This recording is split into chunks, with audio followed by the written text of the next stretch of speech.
Salut, c'est Clément. Nouvelle vidéo de FAQ. Je vais répondre à la question de Jean-Jacques qui était comment améliorer la connexion à soi, globalement, comment mieux se connaître. Alors, d'abord, je vais donner des idées générales pour répondre à cette question. Je vais donner un peu comme je le ferais dans n'importe quelle vidéo, je vais donner des idées générales et ensuite, je vais parler plus de mon expérience personnelle par rapport à cette question-là parce que il me l'a demandé spécifiquement de donner mon retour subjectif. Mais ça me semble quand même important de donner des points qui dépassent ma situation personnelle. Donc d'abord les points généraux, ensuite les points personnels. Et je vais plus ou moins lire ma feuille parce que c'est des choses assez complexes et j'ai pas envie que la vidéo dure 100 ans. Donc je vais essayer d'accélérer un peu en lisant. Alors le premier point que j'ai noté, c'est suivre son enthousiasme n'est pas assez in my opinion, j'ai noté IMO, suivre son enthousiasme n'est pas assez selon moi, car cet enthousiasme peut être guidé par des raisons inauthentiques. Et en effet, parfois tu vas avoir l'impression que c'est toi qui as envie de faire ce truc spécifiquement, et quand tu creuses, tu te rends compte que c'est pas forcément que c'est ton envie naturelle. Peut-être que tu as envie de devenir médecin pour faire plaisir à tes parents, alors que c'est pas vraiment ton désir à toi. Peut-être que tu as envie de faire telle activité, alors qu'en fait c'est plus pour te rapprocher de telle personne ou pour impressionner telle autre. Donc juste parce que suivre son enthousiasme, il faut suivre l'enthousiasme qui vient du plus profond de toi, c'est un conseil souvent donné, y compris par moi, c'est un conseil que je donne régulièrement. Et jusqu'à ta question, je ne m'étais pas penché plus, mais je me rends compte que c'est pas assez, quoi. C'est intéressant parce qu'on peut parfois l'enthousiasme sera légitime. Et en fait, si tu suis ton enthousiasme, souvent pendant, tu te rendras compte si c'était un enthousiasme légitime parce que soit tu te sentiras bien en le faisant, soit il y aura quelque chose d'un peu qui te dérangera en le faisant. Donc, suivre son enthousiasme, oui, intéressant, mais pas que. Pour moi, ça ne peut pas aller tout seul. Et pourquoi Je vais enchaîner sur la question de l'isolement que tu as mentionné, le fait de s'isoler pour mieux se connaître. Et ce que j'ai noté par rapport à ça, c'est ça peut être intéressant en complément d'autres choses, mais c'est jamais assez non plus, car les individus font toujours partie de systèmes. Des systèmes, c'est des groupes d'autres individus. C'est des groupes d'individus. Par exemple, la famille, c'est un système. Ça, c'est de la thérapie systémique, ça s'appelle la systémie. Les individus font toujours partie d'un système, donc le soi pur, sorti de tout système, ça n'existe pas vraiment. Et j'ai noté C.F. Robinson, donc l'idée de Robinson Crusoe, quand il est arrivé tout seul sur l'île, il s'est senti obligé d'inventer un personnage, qui est le personnage de Mercredi. Donc il s'est senti obligé d'inventer quelqu'un pour recréer un système. Et bien sûr que c'est une fiction, mais c'est très révélateur parce qu'en effet, on n'est jamais tout seul. On n'est jamais, tiens, je suis né, j'avais pas de parents, je suis né sans parents, personne ne m'a parlé, j'ai grandi tout seul dans un bois, j'ai jamais eu de contact avec personne, ça n'existe pas. Donc l'identité qu'on a, elle est toujours entremêlée dans des systèmes. Et tout le monde s'influence. Ça n'existe pas une personne qui est assujetti de toute influence. Tout le monde s'influence un peu les uns les autres. Et du coup, qui je suis, donc connexion à soi, etc., mieux se connaître, qui je suis, est-ce que ça existe vraiment? Est-ce qu'il y a un soi qui est déconnecté de toute relation aux autres? C'est ce que prétend et poursuit la méditation, je vais en parler un peu plus tard, mais c'est ce que prétend et poursuit la méditation. C'est intéressant, c'est utile, mais pour moi c'est faux de penser qu'il existe un moi déconnecté des autres. Donc pour moi, la question de l'isolement, ça va permettre de révéler des choses sur soi, ça va permettre de notamment développer son discernement, ça va permettre en effet de mieux se connaître, mais ça ne peut pas être suffisant. Et ce que j'ai noté, c'est on ne peut pas vraiment se connaître, on ne peut vraiment se connaître qu'en s'observant en relation aux autres.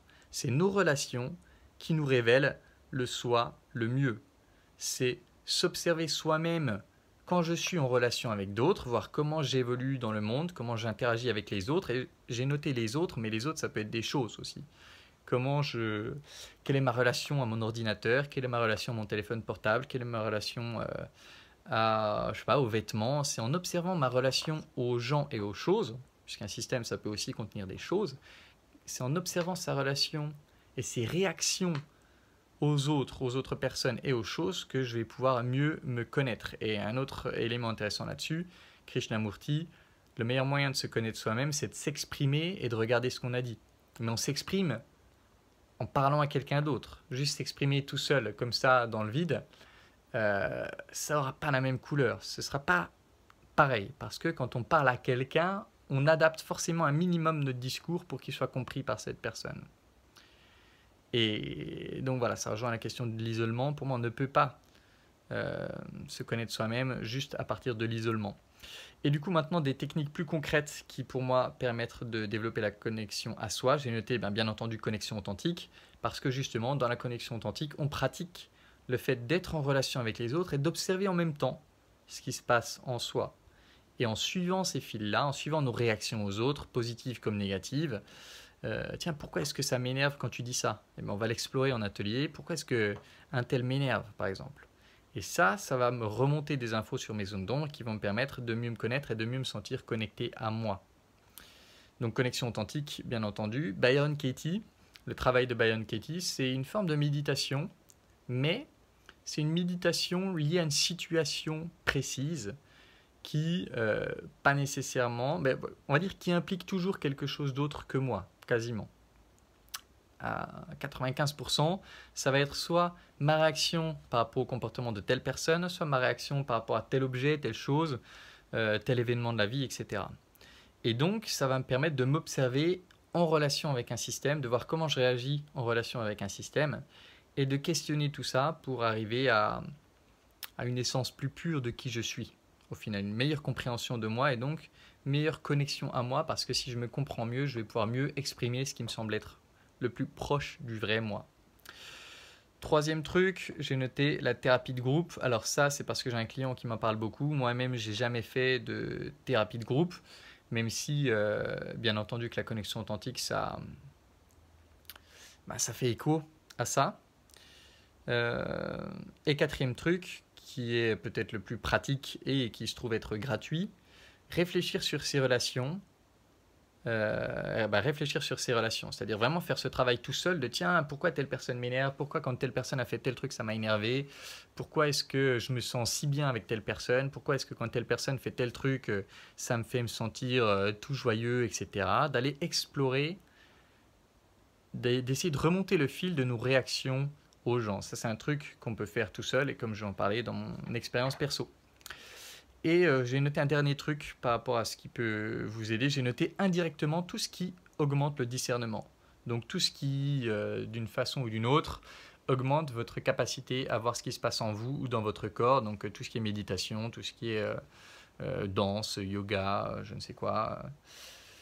Toutes ces choses-là, quoi. Ça va vous permettre de mieux sentir ce qui se passe en vous. Donc de pouvoir mieux voir, ah, tiens, j'ai telle réaction avec telle personne. Et en remontant ce fil-là, de pouvoir mieux vous connaître et mieux être connecté.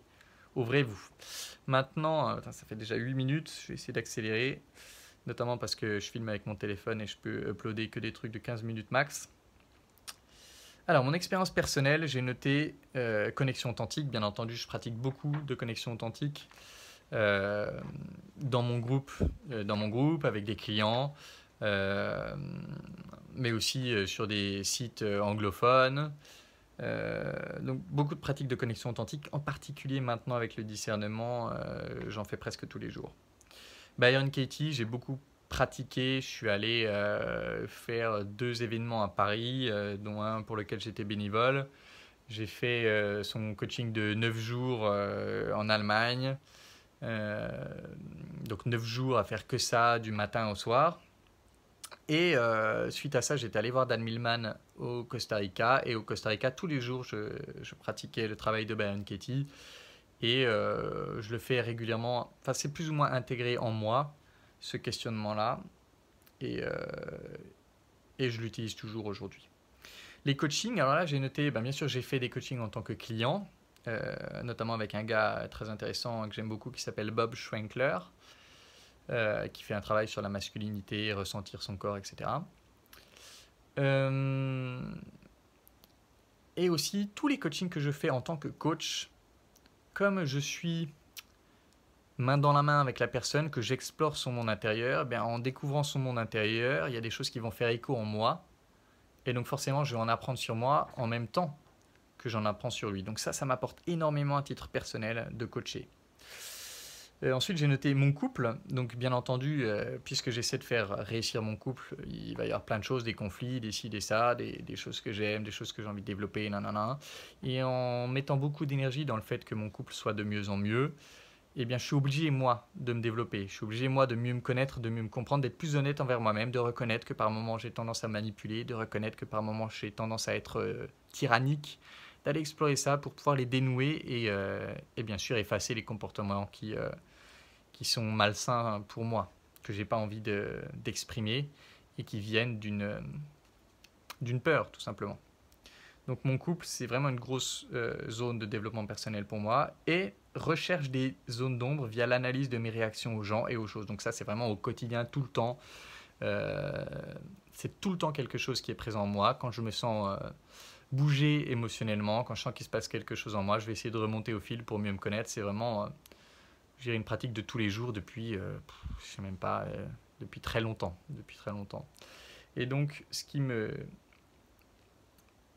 je devais résumer ce qui m'apporte le plus en termes de connexion à moi, c'est vraiment tout ce que m'a apporté la connexion authentique pour apprendre à me connecter aux autres, tout ce que m'a apporté le coaching pour mieux connaître les gens, pour savoir mieux explorer en eux et donc explorer en moi en parallèle. Et je dirais une attitude permanente de tous les jours, d'essayer de suivre les fils de mes réactions très positives ou très négatives pour essayer de mieux me comprendre, de mieux me connaître et ainsi de me sentir mieux connecté à moi. Donc voilà, j'espère que Jean-Jacques, cette question répondra à ton interrogation. Et puis c'est tout pour cette vidéo. Comme d'habitude, si vous avez des questions, n'hésitez pas à les poser en commentaire. Et puis si vous voulez travailler avec moi, comme d'habitude, vous savez quoi faire. Vous pouvez postuler soit un coaching perso, soit à l'école des guerriers via les liens qui sont dans la description. Voilà, c'est tout pour cette vidéo. En attendant la prochaine, je vous embrasse et je vous dis à bientôt. Ciao.